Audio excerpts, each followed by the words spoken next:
Hey everyone, welcome back to the channel.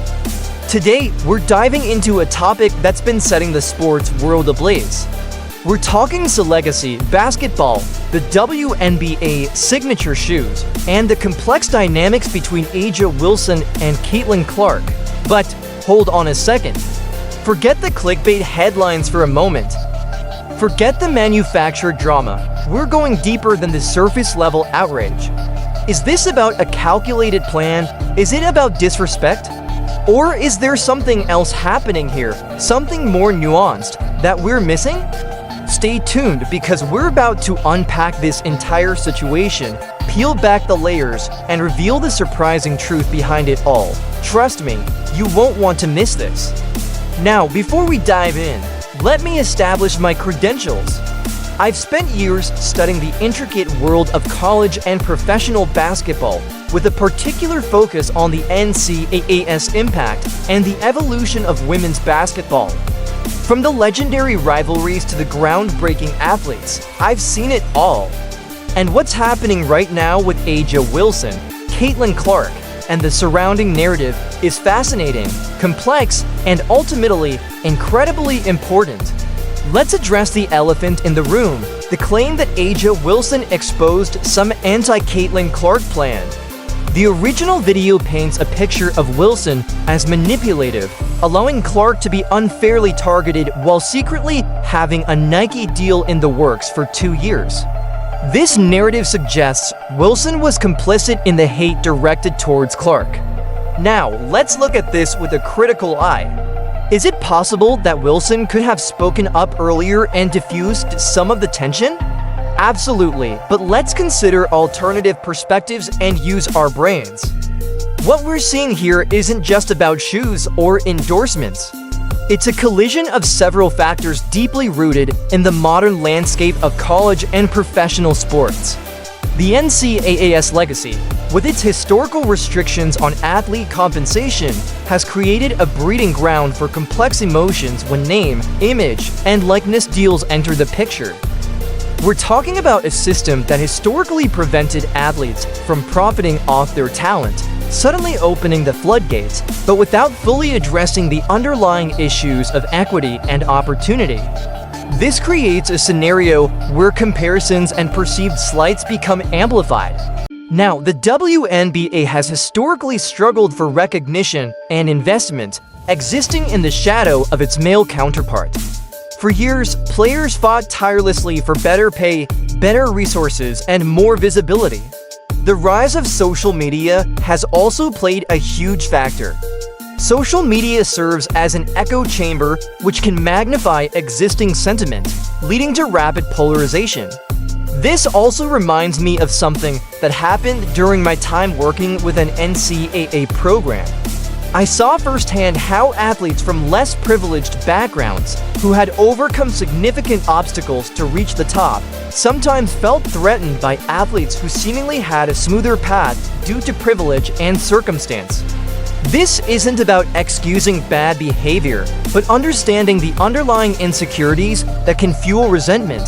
The video highlights Wilson's quote about black women often being swept underneath the rug. While the video interprets this as manipulative, let's consider the lived experiences that might inform this perspective. The WNBA has historically struggled with issues of race and representation. Black women have been the backbone of the league, yet haven't always received the same level of recognition or endorsement opportunities as their white counterparts.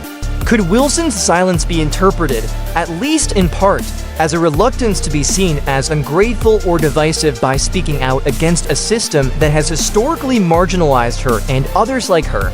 It's a question worth considering. Also, can we stop perpetuating the catfight narrative?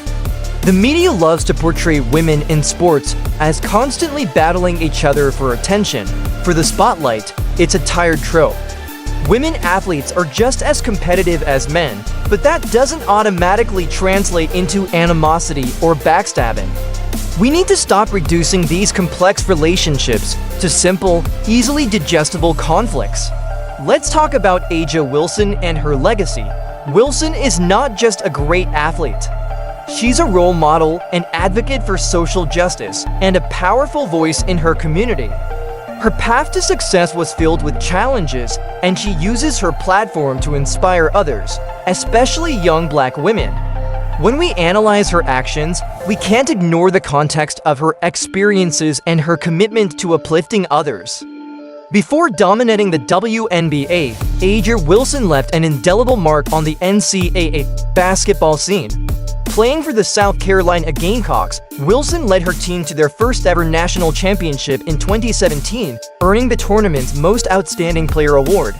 Her collegiate career was marked by consistent excellence, earning her numerous accolades, including the Naismith Trophy and the Wade Trophy, both awarded to the best player in women's college basketball.